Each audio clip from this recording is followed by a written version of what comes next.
শুভ সন্ধ্যা। সরস্বতী পুজোর জন্য কিছু ভোগ বানিয়েছিলাম বাড়িতে। জানি অনেক দেরি হয়ে গেছে, তাও এই ভিডিওটা শেয়ার করছি। প্রথমেই বানিয়ে নিয়েছিলাম ছোলার ডাল। ডাল বানানোর জন্য প্রথমে সরষের তেল গরম করে তাতে গোটা গরম মশলা, গোটা জিরে, তেজপাতা, শুকনো লঙ্কা ফোড়ন দিলাম, একটু আদা কুচিও দিলাম। তারপর একটু সুন্দর গন্ধ বের হলে তারপরে তাতে প্রেসার কুকারে সেদ্ধ হওয়া ছোলার ডালটা ঢেলে দিলাম। এরপরে স্বাদ মতো নুন, হলুদ দিয়ে দিলাম। একটু ফুটে উঠলে তারপরে তাতে মিষ্টি দেব। আমি সাধারণত ইউজ করি গুড়, চিনি ইউজ করি না, আপনারা চিনি ইউজ করতে পারেন। তারপরে ফুটে উঠলে দিয়ে দেবো গরম মশলা আর ঘি। হয়ে গেল পুজোর জন্য বানানো ছোলার ডাল। ছোলার ডালের সঙ্গে বানিয়েছিলাম আটার লুচি। তো লুচি বানানোর রেসিপি তো বলার কিছুই নেই, আপনারা সবাই জানেন, তবুও বলছি। আটার লুচির জন্য আমরা আটার সাথে কিছুটা ময়ান আর গুড় দিয়ে মেখে নিয়েছিলাম, আর হালকা গরম জল দিয়ে তারপরে এইভাবে ভেজে নিয়েছিলাম সাদা তেলে। আমরা কিছু গোল আর কিছু পটলের মতো লম্বা শেপে লুচি বানিয়েছিলাম। তো এই হয়ে গেল ছোলার ডালের সঙ্গে আটার লুচি।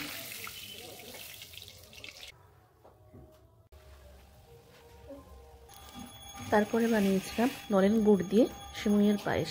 আমি রোস্টেড সিমুই ইউজ করিনি, ঘিতে সিমুইটা হালকা ভেজে নিয়ে তারপরে ফোটানো দুধ দিয়ে দিলাম আর কিছুটা কাঁচা তেজপাতা। তারপর সামান্য ফুটে উঠলে এতে দিয়ে দেবো একটু কনডেন্স মিল্ক। তারপর আগে থেকে ভেজে রাখা ঘিয়েতে কাজু আর কিশমিশ দিয়ে তারপরে শেষে গ্যাসের ফ্লেমটা অফ করে গুড় দিয়ে নামিয়ে নিলেই কমপ্লিট। বাসন্তী পনির বানানোর জন্য প্রথমে একটি প্যানে তেল গরম করে পনিরগুলো হালকা করে ভেজে নিলাম।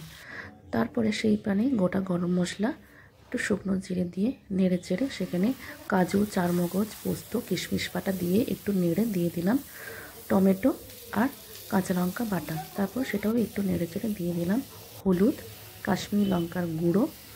তারপর একটু নেড়ে চেড়ে দিয়ে দিলাম ওই কাজু, চারমগজ বাটা ধোয়া জল। তারপরে দিয়ে দিলাম পরিমাণ মতো নুন আর মিষ্টি। তারপরে একটু ফুটে উঠলে দিয়ে দেবো ভেজে রাখা পনিরগুলো। ওটাও ফুটে উঠলে তারপরে শেষে দিয়ে দেবো গরম মশলা আর একটু ঘি। হয়ে গেল।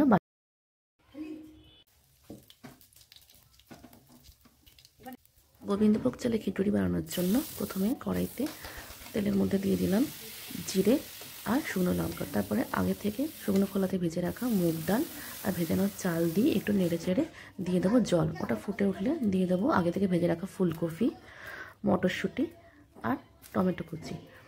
স্বাদ মতো দিয়ে দেবো মিষ্টি, নুন। তারপরে দিয়ে দেবো একটু আদা বাটা, জিরে বাটা। শেষে দেবো গরম মশলা আর ঘি। হয়ে গেল গোবিন্দভোগ চালের খিচুড়ি। তারপরে করেছিলাম একটু বেগুন ভাজা, লম্বা লম্বা করে বোটা সমেত বেগুন ভাজা লম্বা লম্বা করে কেটে নুন হলুদ মাখিয়ে হালকা করে ভেজে নিলাম বেগুনগুলো। খিচুড়ির সাথে বেগুন ভাজাটা ভীষণই ভালো লাগে, তাই এটা বানিয়েছিলাম। এরপরে বানিয়েছিলাম মিক্সড ভেজ। কড়াতে গরম তেলে গোটা জিরে, শুকনো লঙ্কা দিয়ে তারপরে দিয়ে দিয়েছিলাম কেটে রাখা কুমড়ো আর আলু।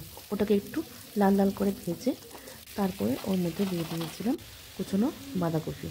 বাঁধাকপির পরে দিয়েছিলাম তেজপাতা।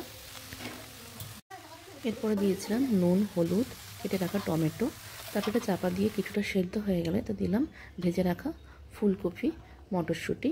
এরপরে একটু নেড়ে চেড়ে এটা গরম মশলা আর ঘি দিয়ে নামিয়ে নিয়েছিলাম। এটা কোনো জল ইউজ করিনি।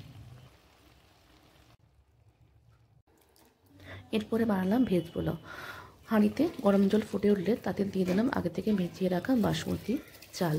ওই চালের মধ্যে দিয়ে দিয়েছিলাম কিছুটা গোটা গরম মশলা, তেজপাতা। এরপরে ঘিয়ের মধ্যে কাজু, কিশমিশ, গোটা গরম মশলা ভেজে তাতে আগে থেকে সেদ্ধ করে রাখা বিনস, গাজর দিয়ে দিলাম। একটু নেড়ে চেড়ে তারপরে ওই সেদ্ধ চালটা দিয়ে দিলাম। তো এর মধ্যে মিষ্টি, গরম মশলা, ঘি দিয়ে নেড়ে চেড়ে হয়ে গেল ভেজ পোলাও। চাটনিতে বানিয়েছিলাম টক কুলের চাটনি। কড়াতে পাঁচফোড়ন, শুকনো লঙ্কা দিয়ে টক কুলগুলো দিয়ে নুন, হলুদ দিয়ে একটু নেড়ে চেড়ে দিয়ে দিয়েছিলাম জল। ফুটে উঠলে দিলাম কিছুটা খেজুর গুড়। তারপর ওটা ফুটে উঠলে শুকনো খোলায় গুঁড়িয়ে রাখা কিছুটা পাঁচফোড়ন আর শুকনো লঙ্কা দিয়ে নামিয়ে নিলাম টক কুলের চাটনি। তো এই হলো আমাদের বাড়িতে বানানো সরস্বতী ঠাকুরের জন্য বানানো ভোগ।